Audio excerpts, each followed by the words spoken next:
Hay un tema que no está muy abordado en general en estos recuerdos, que es la situación de la clase trabajadora en esa época. Sí sabemos que la mayoría, el gran porcentaje de desaparecidos, víctimas, son trabajadores y jóvenes, ¿no? Y estudiantes. Pero respecto a la clase trabajadora, lo que se recuerda siempre es Ubaldini, la última jornada de paro general del 30 de marzo del 82 y el primer paro general en abril del 79. Claro. Es un esqueleto pobre. Hay como que se esconde, hay como una narrativa oficial que esconde lo que hay que definirlo, además, un genocidio cívico, civil, eclesiástico, etcétera, como un genocidio de clase, que ya es otra cuestión, que profundiza en realidad la caracterización de ese genocidio. Y por eso queremos hablar con Alicia Rojo, historiadora, y el documentalista Hugo Colomini, en relación a un artículo que ellos publicaron en Izquierda Diario sobre ese hecho, una crónica de la resistencia obrera. Creo que ya estamos en comunicación. Alicia Rojo, buenos días, te saludamos con Lucho, gracias por la entrevista. Hola, buenos días, ¿cómo están? ¿Cómo estás? Hola, ¿qué tal? Hola, buen día. Hola, Hugo, ¿qué tal? Bueno, la idea es esa, un poco sacar a flote toda esta historia. Ustedes hacen una crónica bastante detallada de los años y en general esos hechos no están muy conocidos, salvo historiadores que se dedican, pero en general en la narrativa pública hay una historia oficial que esconde esos hechos.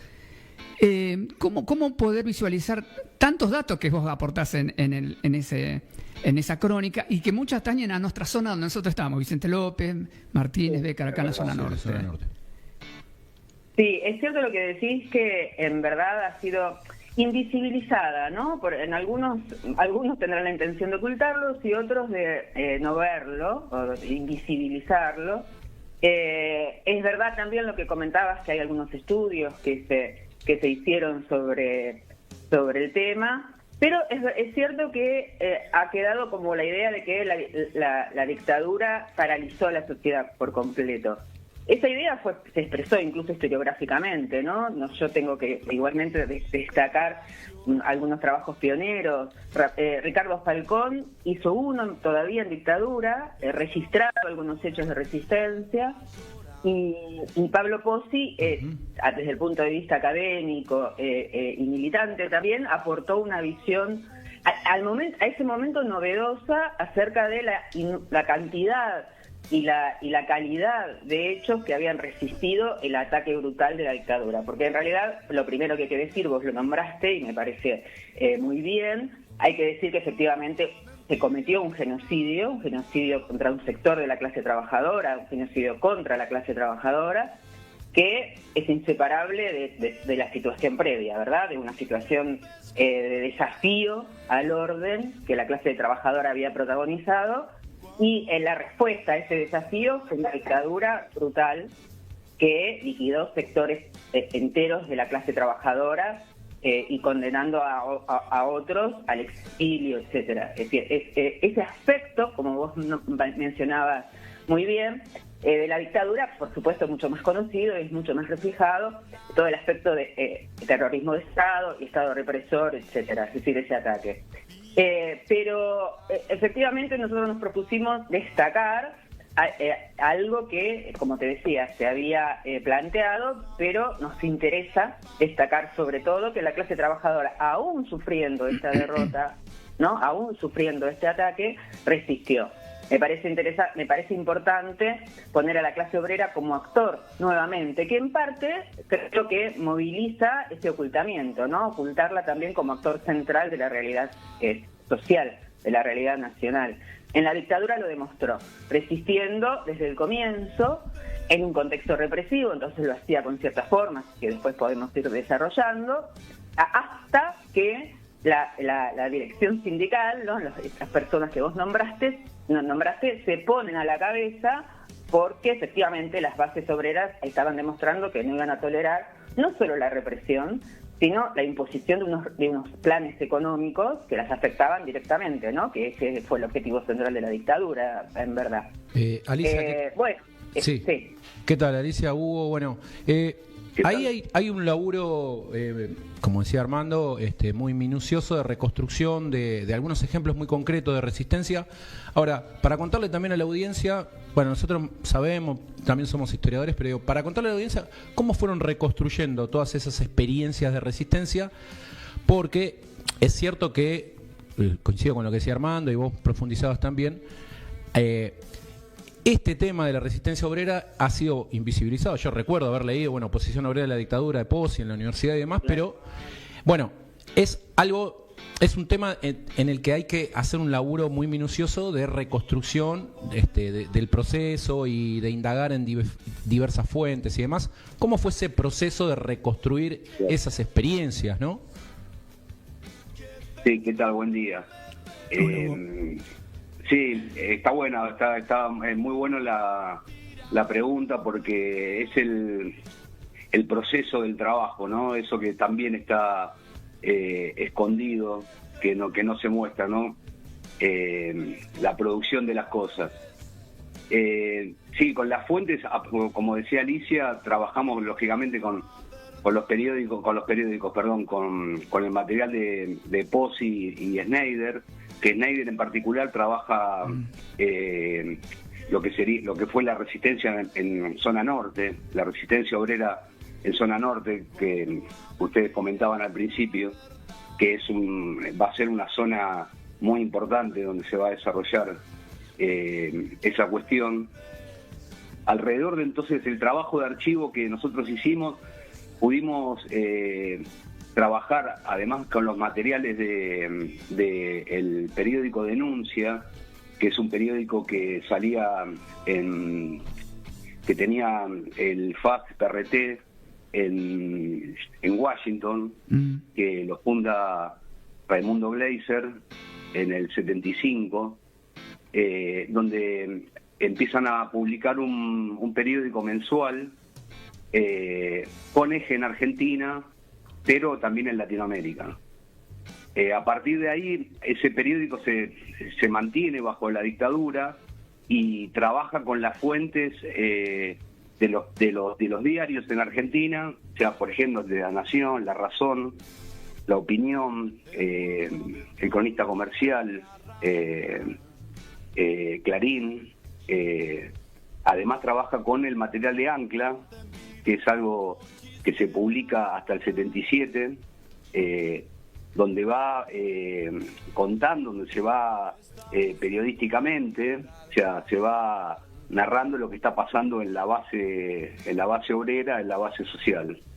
Ahí también hay un elemento que es importante tener en cuenta, que los niveles de continuidad, digamos, de la lucha obrera, que tiene su quiebre y su profundización en el 69 a partir del Cordobazo, todo ese proceso que va a venir después en los 70, etcétera, que nosotros definimos en 3 o 4 puntos alrededor del clasismo en la FIAT, con el CITRAC-CITRAM, el proceso que se va a denotar después en el 75 con las coordinadoras fabriles, que justamente en zona norte van a tener un peso enorme, y a partir de ahí la entrada, digamos, en el golpe del 76. No hay que olvidar que el golpe a la madrugada del 76, los militares tomaron fábricas directamente y no dejaban entrar a los trabajadores en diferentes fábricas puntuales de la provincia de Buenos Aires, por ejemplo, previo al golpe, digamos, antes de tomar el poder, para ver el peso que tenía o que tiene la clase obrera. En ese camino trabajamos entonces con el periódico Denuncia, que va a salir hasta el 82, 83, y después pudimos encontrar los periódicos del PST, del Partido Socialista de Trabajadores, Opción, La Yesca Opción, principalmente, y después Palabra Socialista, que va a salir del 77 al 82. Ahí también encontramos muchísimo material.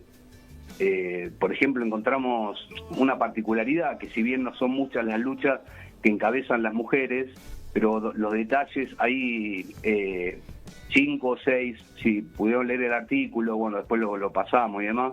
Quizás no están registradas esas luchas, ¿no?, como tales, pero, claro, pero aún así aparecieron algunas. Aparecen luchas que encabezan obreras. Ahí, perdón, Hugo, para puntualizar también algunas cuestiones, me parece muy interesante que de vuelta, retomando lo que decía Armando al principio, parecieran como hechos aislados, ¿no? La huelga del 79, la huelga de la CGT, pero incluso ustedes reflejan que desde los inicios del golpe hay ya acciones si bien son más bien defensivas, pero ya desde el 76 se visualiza una especie de forma de resistencia al golpe, ¿no? Hay una suerte de disposición a resistir el golpe. Obviamente la ofensiva de los sectores patronales fue, como ya sabemos, pero bueno, hay acciones. Entonces, ¿cómo fueron reconstruyendo también esas acciones? ¿Qué casos podemos mencionar también? Claro, no.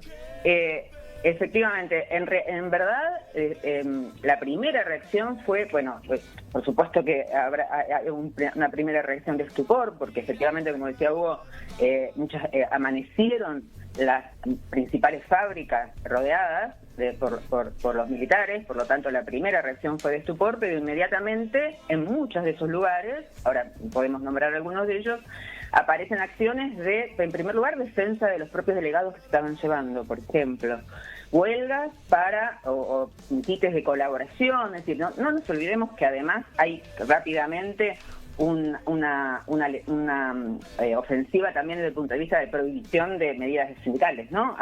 Se prohíben todo tipo de acciones de los trabajadores por empezar la huelga. Entonces comienza a haber formas de sortear incluso las prohibiciones además la represión, formas originales de resistencia. A veces eran quite de colaboración, trabajo a desgano, por ejemplo, trabajo a tristeza comenzaba a plantearse, ¿no? Entonces los supervisores veían que los trabajadores estaban trabajando como más lento. Entonces cuando le preguntaban qué pasaba, decía, estamos tristes porque se llevaron a nuestros delegados. Entonces eso, que parece visto desde hoy, en realidad implicaba una cosa muy profunda, que era afectar las ganancias, ¿no? Es decir, el trabajar menos, el trabajar a desgano, el afectar el desarrollo de la producción a través de medidas de sabotaje, por ejemplo, no el sabotaje de la producción, que era afectar la maquinaria, etcétera, es decir, medidas en las que no se sabían quiénes eran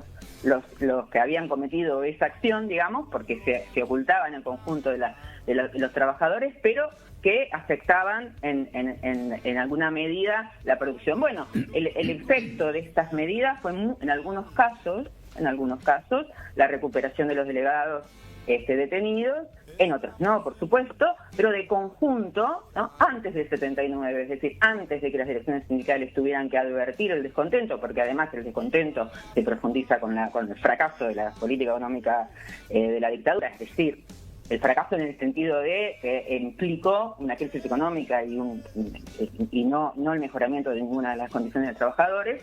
Por lo tanto, la acción de la aparición de la dirigencia sindical se combina con esos elementos, pero entre el 76 y el 79 se suman estas actividades de protesta de diversas formas, no se nombré trabajo desgano, sabotaje de la producción, por supuesto también paralización de la producción, ¿no? Se dan paros, se dan quites de colaboración, ¿no? Esto que decíamos de trabajo a tristeza, hay algunos elementos de movilización, tratando de sortear la represión, ¿no? En algunos casos había movilizaciones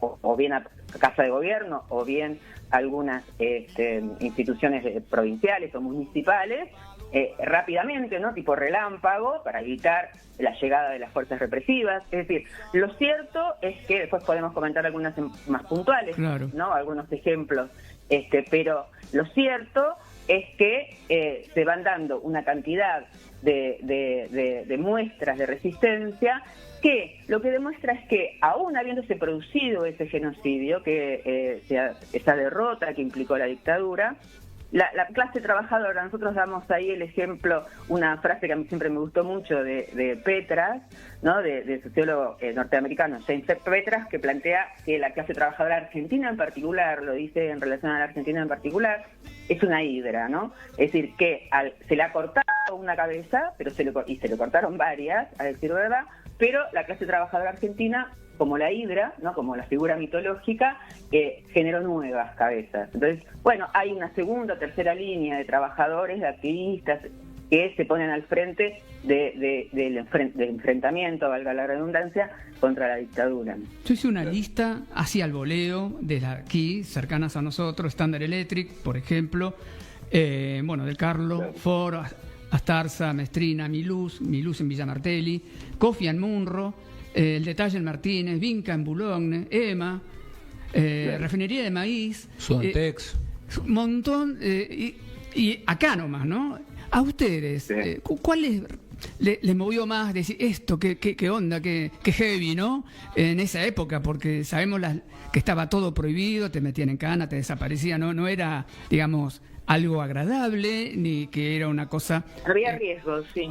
Poner el cuerpo con todo. De todo Sí. eso que yo nombré y otras, quizá, ¿cuál de ustedes selecciona? Va a decir, bueno, vamos a compartir esta con los oyentes, como para que busquen, googleen o lo que sea. Sí, y sí, a mí, por ejemplo, o sea, son varias, ¿no? Porque lo que muestra también, como contaba recién Alicia, las diferentes formas, ¿no?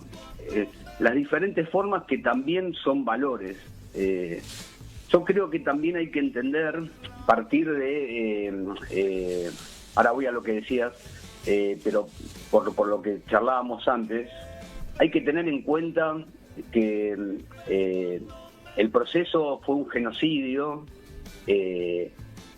consideramos que fue un genocidio de clase, como ustedes contaban al principio, el 65% eran pertenecían a la clase trabajadora, empleados, juventud, digamos, los desaparecidos.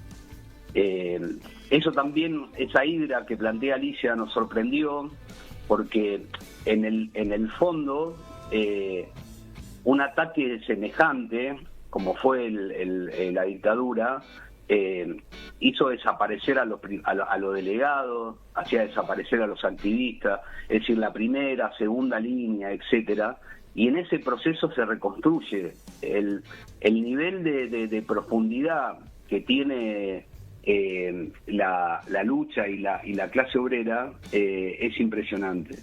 Y por lo que preguntabas vos, a mí uno de las cosas nuevas fue esto de en Standard Electric, o sea, que estaba dividida en diferentes secciones.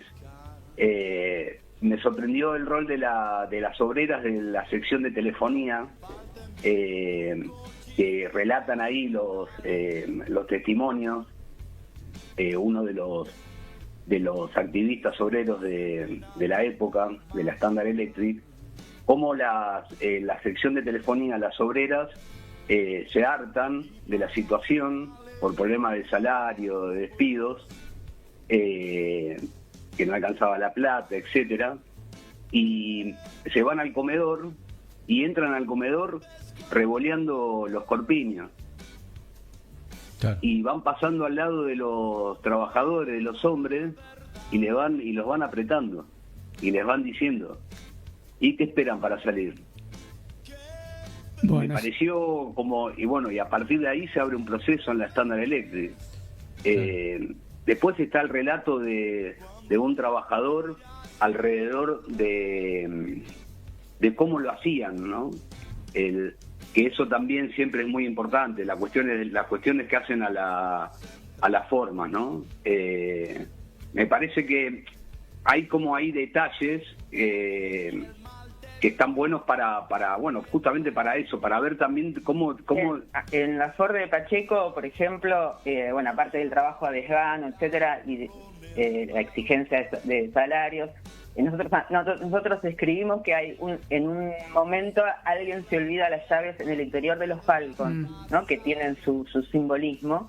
Entonces se frena la línea de producción, tienen que romper las cerraduras, es decir, provoca una detención del proceso productivo que afecta a la ganancia, además en un lugar bastante simbólico, ¿no? Bueno, hay como hechos así que resultan desde distintos puntos de vista expresión de la fortaleza de una clase golpeada, ¿no? Porque en ese momento era una clase golpeada, pero pero que a nosotros nos sirve también para pensar cómo se da el final de la dictadura, ¿no? Cómo la clase trabajadora también se puso al frente en ese final que se va combinando con un movimiento de derechos humanos poderosísimo, ¿no? Como sí es efectivamente muy conocido, ¿no? El rol de las plazas, la Madre de Plaza de Mayo, etcétera. Ese movimiento va horadando el poder de la dictadura, pero se va a combinar con esta resistencia por abajo de la clase trabajadora para dar lugar al final de la dictadura. No solo Malvinas provocó la dictadura, no solo la multipartidaria permitió la transición, al revés. Es decir, este proceso lo que hizo fue como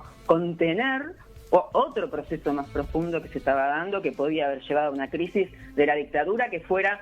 que se diera una salida de la propia clase trabajadora de los sectores populares, ¿no? Y no una contención que en verdad permitió una salida que mantuvo buena parte de lo que la dictadura había avanzado. Hay una última como para redondear. Sí.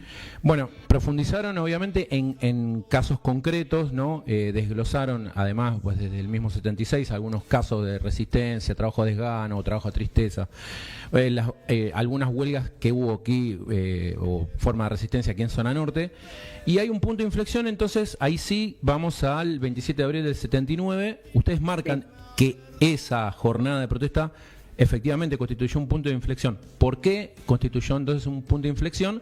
Que me parece que se empalma con lo que vos recién mencionabas también, pero ¿por qué ustedes plantean en ese sentido un punto de inflexión ahí? Está bueno.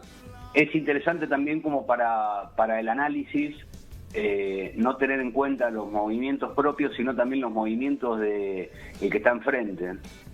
Entonces, por ejemplo, en el año 80 la dictadura libera a Lorenzo Miguel para que salga a solucionar un poco el problema.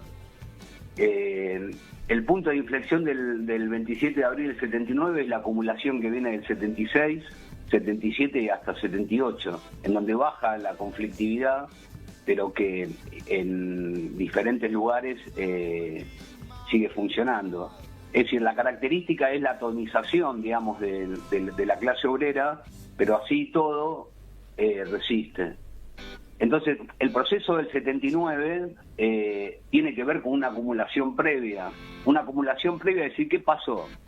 Digamos, nosotros también consideramos que de alguna manera la clase obrera con esta resistencia, con estas formas de resistencia que llevó adelante, en donde lo que estaba haciendo, se estaba defendiendo en los principales lugares en donde realmente molesta la cosa, que son las fábricas, la producción, la distribución, los servicios, etcétera, porque hay huelgas en metalúrgicos, en textiles, en la siderurgia, en automotrices, en cerámicas, y así sigue el cuento, en ferroviarios, hay resistencia en aeronáuticos, en telefónicos, bueno, ni hablar de luz y fuerza, en la parte eléctrica, digamos, la generación de energía. Son diferentes estructuras que hacen al fin de cuentas a la sociedad, a la comunidad. Entonces, en ese sentido, el proceso del giro en el 79 es un proceso en donde viene la acumulación previa y en donde la crisis económica de la dictadura empieza a hacerse sentir.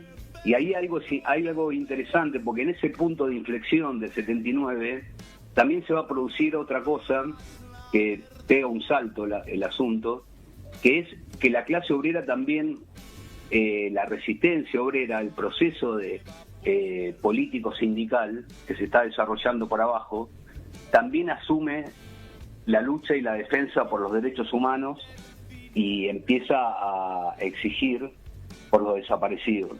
Bueno, Hugo, gracias. Alicia, gracias. Nos terminó el tiempo, pero gracias por compartir sus voces, su conocimiento, su investigación, y le agradecemos mucho. Estaremos al contacto nuevamente y le mandamos un abrazo desde aquí con Lucho. Gracias a ustedes.